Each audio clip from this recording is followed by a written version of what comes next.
Hello class 11th, welcome again to the Easy Eco class. So इससे पहले की video में हमने लास्ट वीडियो में पढ़ा था हमारा क्रॉस डिमांड क्या होता है. हमने दो तरीके की डिमांड पढ़ी थी. एक पॉजिटिव इफेक्ट देखा था, उसमें हमने एक नेगेटिव इफेक्ट देखा था. पॉजिटिव इफेक्ट कहाँ होता था? सब्स्टिट्यूट गुड्स में होता था. नेगेटिव इफेक्ट कहाँ होता था? कॉम्प्लीमेंट्री गुड्स में होता था.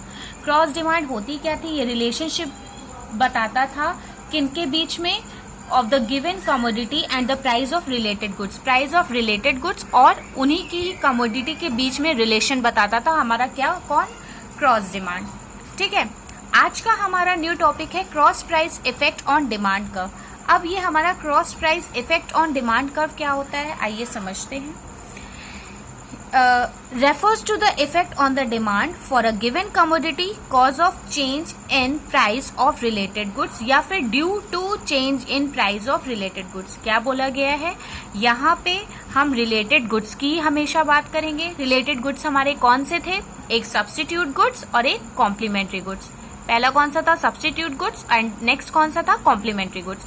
अब समझिए यहाँ पे ये बोला गया है कि ये शो करता है इफेक्ट, वो इफेक्ट बताता है डिमांड का, मतलब डिमांड पे वो इफेक्ट डालता है. किस वजह से डिमांड पे इफेक्ट आएगा हमारा? Due to change in price of related goods. मतलब रिलेटेड गुड्स के प्राइस में कोई भी चेंज आता है तो वो उसी की ही डिमांड पे इफेक्ट डालता है. ये हमारा cross price effect on demand का बताता है. मतलब अगर कोई भी चेंजमेंट आएगा रिलेटेड गुड्स के प्राइस में, मीन सब्स्टिट्यूट गुड्स और कॉम्प्लीमेंट्री गुड्स जो हमारे रिलेटेड गुड्स थे उनके प्राइस में अगर कोई भी चेंजमेंट आता है तो वो इफेक्ट डालता है हमारा किस पे? रिलेटेड गुड्स और सब्स्टिट्यूट गुड्स की डिमांड पे इफेक्ट डालता है. ठीक है. ये होता है हमारा cross price effect on demand curve.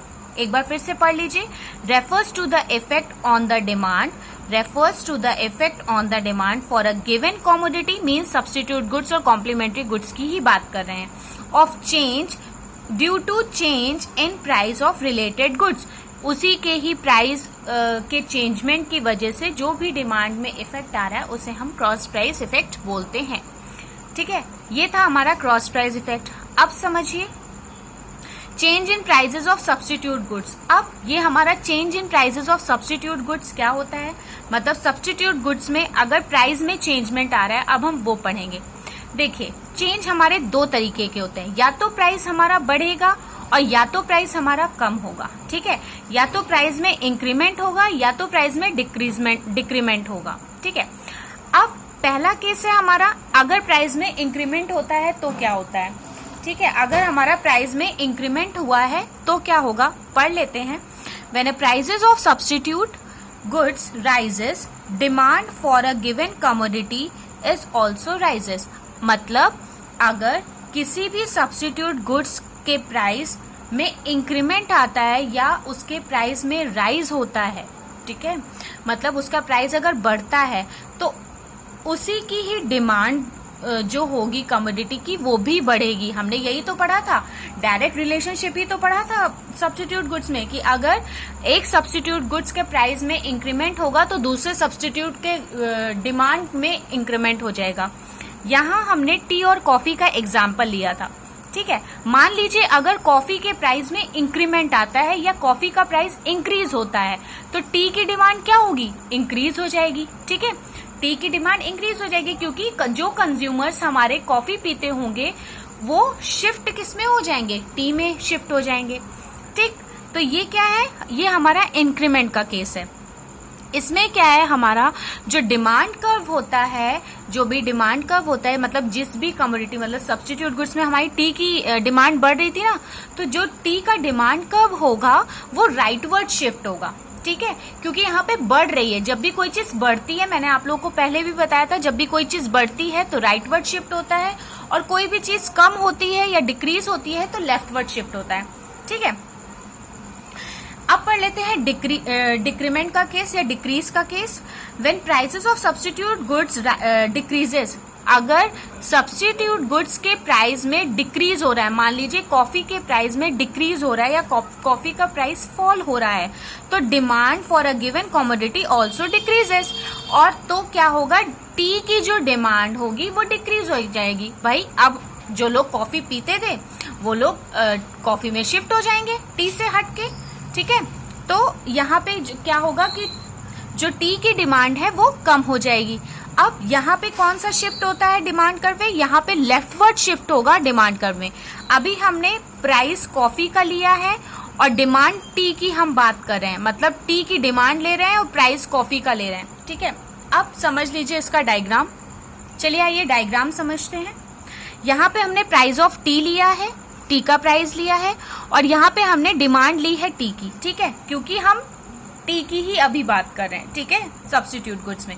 अब यहाँ पे क्या हमने राइटवर्ड शिफ्ट दिखाया है, क्योंकि हमारा कॉफी का प्राइस इंक्रीज हो रहा है, कॉफी का प्राइस इंक्रीज हो रहा है, लेकिन टी के प्राइस में तो कोई फर्क नहीं आ रहा है ना, टी का प्राइस तो उतना ही है, कॉफी का प्राइस इंक्रीज हुआ है ना।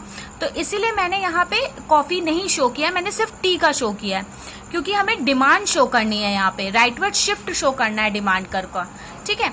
तो यहाँ पे मैं टी का प्राइस तो सेम ही है। यहाँ पे क्या हुआ कि राइटवर्ड मतलब हमने अपनी डिमांड बढ़ा दी, क्योंकि कॉफी का प्राइस इंक्रीज हुआ था, ठीक। कॉफी का प्राइस इंक्रीज होने की वजह से हमने टी की जो डिमांड है वो बढ़ा दी, तो यहाँ पे राइटवर्ड शिफ्ट हमने शो किया। अब ऐसे ही इधर आ जाते हैं लेफ्टवर्ड शिफ्ट पे। यहाँ पे क्या था, कॉफी की प्राइस कम हुआ था, डिक्रीज हुआ था कॉफी का प्राइस, तो यहाँ पे हमने टी की जो डिमांड थी वो क्या कर दी, कम कर दी, मतलब डिक्रीज कर दी। तो यहाँ पे हमारा लेफ्टवर्ड कर्व शो कर रहा है। पहले हम इतना लेते थे, इतनी डिमांड करते थे टी की, लेकिन अब कॉफी के प्राइस के चेंज होने की वजह से, डिक्रीज होने की वजह से हमने अपनी टी की डिमांड क्या कर दी, कम कर दी, ठीक है। तो ये है आपका change in prices of substitute goods. अब आ जाते हैं कॉम्प्लीमेंट्री गुड्स में। नाउ क्लास, अब हम बात करते हैं कॉम्प्लीमेंट्री गुड्स के क्या चेंजमेंट आता है। इसमें भी दो तरीके के चेंजमेंट होते हैं हमारे, एक होता है हमारा इंक्रीज और एक होता है हमारा डिक्रीज। अब पहले इंक्रीज का केस पढ़ लेते हैं।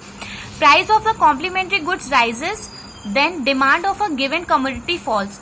क्या पढ़ा था हमने, यहाँ पे इनवर्स रिलेशनशिप शो करता है, ये हमें अच्छे से पता है। अगर किसी भी कॉम्प्लीमेंट्री गुड्स का प्राइस राइज होगा तो दूसरे कॉम्प्लीमेंट्री गुड्स की डिमांड क्या होगी, फॉल हो जाएगी। यहाँ पे हमने शुगर और टी का एग्जाम्पल लिया है, ठीक है। यहाँ पे क्या है, लेफ्टवर्ड शिफ्ट होता है डिमांड कर्व का।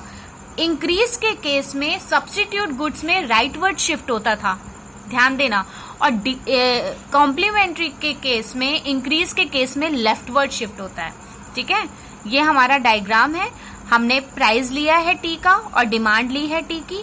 अब हमारी शुगर की जो प्राइस थी वो क्या हो गई, बढ़ गई, तो डिमांड क्या होगी, कम हो जाएगी, ठीक है। डिमांड हमारी लेफ्टवर्ड शिफ्ट होगी, हम डिमांड अपनी कम कर देंगे, ठीक, समझ में आ गया।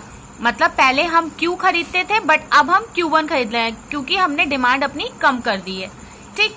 अभी हम यहाँ पे टी का ही एग्जाम्पल ले रहे हैं। Now see the next, decrease के केस में price of a complementary goods falls, then demand of a given commodity rise. अगर किसी भी कॉम्प्लीमेंट्री गुड्स, मान लीजिए शुगर का प्राइस हमारा कम होता है, तो टी का प्राइस क्या होगा, हमारा बढ़ जाएगा। डिक्रीज के केस में हमारा राइटवर्ड शिफ्ट शो होता है, ठीक है। वहां पे डिक्रीज के केस में सब्स्टिट्यूट में लेफ्टवर्ड शिफ्ट था। ये इसका डायग्राम है, आई होप समझ में आ गया होगा। तो ये था हमारा cross price effect on demand curve. Next हम टॉपिक पढ़ेंगे आपका इंफीरियर गुड्स और नॉर्मल गुड्स के बारे में, ठीक है। Thank you class.